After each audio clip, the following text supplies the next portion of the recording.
ပြောသေးကိုဒီလိုလေးလှုပ်ရှားကြည့်ပါနော်စားကောက်ပါတယ်ဥမာနိုင်ငံမှာတော့မပြောသေးရောလို့မလှုပ်ရှားပါတယ်ဒါကတော့ဖလာအမှုပါ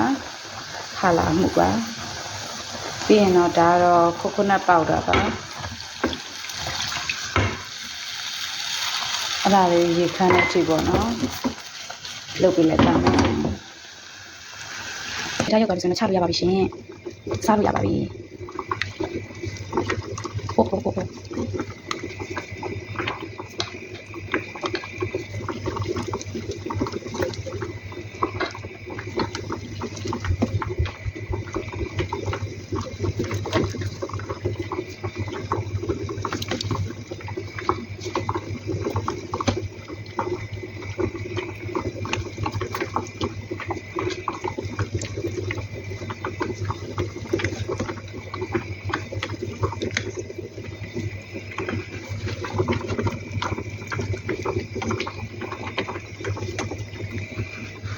ဒါတော့စားလို့ရပါပြီရှင်ပြောသေးကိုဒီလိုလေးလှုပ်ရှားကြည့်ပါနော်စားကောက်ပါတယ်